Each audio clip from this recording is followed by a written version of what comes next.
I've been waiting to talk about this for a couple days now, just sort of processing all the information. I didn't want to just jump off the ledge and start talking about it. Did the Falcons choke this offseason? I mean, that's up to you, right? That is up to you. Now, the way I saw this offseason coming into it was we had two choices here. One, keep Matt and try to build around him a little bit. Or two, fully tank. And that would have meant by trading Matt to hopefully a contender. And then option three reared its head, the Deshaun Watson situation. And I was never really too sure of how I really felt about it. Like, he on the field, great player. Other stuff, that's up to you, right? But to me, a lot of it hinged on, like, well, what would you be giving up? Right? So let's talk about this, that the idea that he was close to coming to Atlanta. A lot of Falcons fans had mentioned at the beginning of free agency, we're not doing anything. So they tried to do something. They had a plan. Whatever that plan is, I still do not know. But that plan kind of got a wrench thrown into it here. And again, that's fine. Sometimes plans change. What are we going to do in this situation? Now, again, to me, I didn't want to give up everything, especially now, hindsight being 2020, knowing what the contract would have been to give him, giving up cap space in the future, potentially, right? Giving up picks, not being able to sign as many people. We need a lot of help on this team, and this would not have allowed us to truly build a great potential team. Now, since he went to Cleveland, my mind immediately went, what do we do with Matt? Well, again, to me personally, I feel like if Matt wants to leave and go somewhere, we should accommodate that. Whatever that is, we should accommodate it. He's been nothing but great to the organization. We haven't always won, but as a person, he's been great to the organization, been understanding and all that sort of stuff. And I was okay with the theoretically tanking the season out a little bit because the draft class next year is so strong. We will have a lot of cap space after that. If Matt is not on the books come 2023, we will have around $100 million in cap space. That is a lot to start building, especially if we were able to get a good pick and draft one of the best quarterbacks next year. The thing is if we keep Matt is still very good. He took us to 7 wins last year when we probably shouldn't have had 7 wins. And if we get 7 wins again this year, we're not going to be in the place to take one of those top quarterbacks, whoever it may be that you would want. So at that point, then again, you were going to have to mortgage some future if you wanted to move up. Should they draft a quarterback this year? Are they in love with a Malik Willis or someone like that? Again, I do not know. I'm not part of the front office, obviously. So I won't even sort of talk about that. It's difficult. Whatever plans we had when this regime took over, Arthur Smith, Terry Fontenot, they came in. We've lost Tulio, right? We lost him. Which we're still carrying a $15 million cap hit this year. Ridley, obviously, we've lost him. And now potentially we may be losing Matt.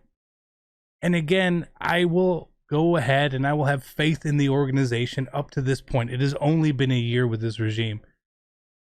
But the idea that like we should be mad at them for trying to get Watson is weird, because at the same point, if we knew and something came out that said, hey, X free agent wanted to come here, whoever it may be, big name, especially a quarterback, and we didn't listen, I would have a problem with that.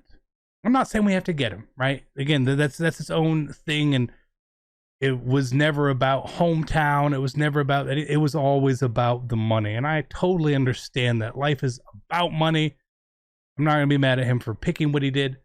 I'm not going to be upset at him not coming to Atlanta, because I feel, and I'm going to hope and trust my team that we can get something done here. Now, we do have a couple of good pickups and signings.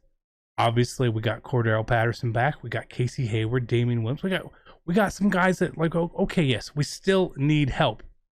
And the lingering issue currently is obviously Matt Ryan talking about how he wants apparently a 3-year extension.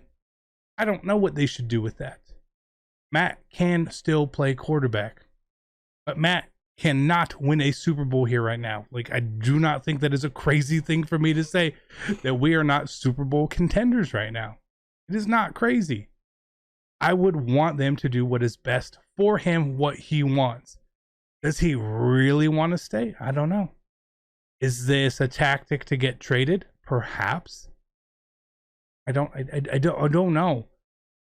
But I don't feel like we've done anything wrong. I don't feel like we've choked the free agency, the offseason here at all. I think our hands were completely tied by our salary cap situation, which is there from the past regime that we had, and they're trying to work around it. This year, 2022, was not going to be a great year regardless whether we have Matt Ryan, whether it was Deshaun Watson, the full season, Deshaun Watson for half a season, even if we had Tom Brady on this team. It is not going to be sunshine and rainbows. It is about 2023 and beyond. And that's where my focus is. And I hope that's where the team's focus is. Now, it is really difficult for a team to publicly tank. You know what I mean? Like, if they trade Matt, it's a very visible tanking. So I get why that's a really, really difficult thing for them to do. And I'm not going to say they should do this or they should do that. Again, I'm a fan. This is not my job. I'm not a general manager in the NFL by any stretch. But I'm not upset with what they've tried to do. I'm not upset that a top 5 quarterback on the field said, hey, I might want to come to Atlanta. Well, you should pick up the phone. You should pick up the phone, right? At least listen, because what if you were going to be able to get him cheaper? What if you're going to be able to trade less? When I saw that the trade proposal was going to be a couple first-round picks and AJ Terrell, and then we have to assume it was going to be some massive contract, I wouldn't want to do that. Yes, quarterback is more valuable than corner. I get that. But if we lose our best player on defense, if we lose the draft picks, how do we build this team? The answer is we can't. We can't. Free agency doesn't build a team. Free agency fills holes, but it does not build teams. Teams are built through the draft. Okay? That's where we gotta steal with AJ Terrell. That's where I overvalued him personally, and I will constantly overvalue the players on my team. Kyle Pitts, same way. I'm not upset with how things have gone. I'm not the happiest, but I'm also going to be realistic and know and understand that there was only so much that we could have truly done this offseason to help build this team in the future. Now, I'm very excited to see what we do going forward. Is Matt here? Is Matt gone? Do we draft a quarterback? We obviously are in position to potentially draft someone. Just like last year, we could have potentially taken a Trey Lance, but he was picked before us. This year, if they want Malik Willis, maybe he goes to the Panthers ahead of us. What do you do then? It's really, really difficult. This year's a wash. This year's a wash. I will sit here and I will cheer for them and I will hope we win every single game. But I'm not going to be upset if at the end of the year, whatever the record ends up, because I know there's only so much you can do. We can't win a Super Bowl this year. It's okay to say, it's okay to know that. Would I like to start the building blocks of moving on from Matt? Absolutely, I would. I think I just want to do it next year instead, though, personally, right? Or if we get rid of Matt now, let's say we trade him, right? Yes, we take a $40 million dead cap hit. That is a lot, but it saves us $8 million. But the big thing is then that we don't take any cap hit next year. So that means that next year, $40 million, gone. The $15 million in dead money to Julio, gone. Grady Jarrett, I don't know if he's going to be here or not. Again, that's another big number. All of a sudden, we have some space. You draft a quarterback that someone wants to play around, maybe things can happen. I just really don't like the idea that they've choked this or they've done this, right? If choking means we didn't give a quarterback with potential suspension looming and all this other stuff $230 million guaranteed. If choking means we didn't give up 3 first-round picks, I'll choke all day. I don't want that. I don't want that at all. Very, very, very few teams have been able to build that way. If you already have pieces in place, like the Browns do, even like the Saints do, I get why. You feel like that quarterback may be the next step. But as Deshaun Watson, as great as he was on the field, he won 4 games. You know who didn't win 4 games? Matt Ryan. He won 7 last year. I'm just saying, I'm not upset about it. But I'm very curious to see what happens. With Matt, with the draft, going forward, I feel like the year's a wash. I'm okay with that. I'm a fan. I'm going to support the team and the organization and the decisions that they make. The only thing I could possibly be upset, and this is going to be the truth here, is if we traded Matt to a non-contender.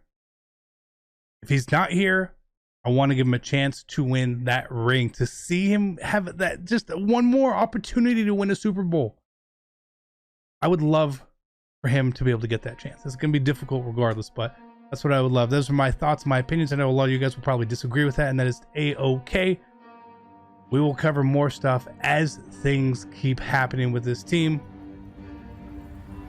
It is what it is. Let's go rise up. I'm out. Peace.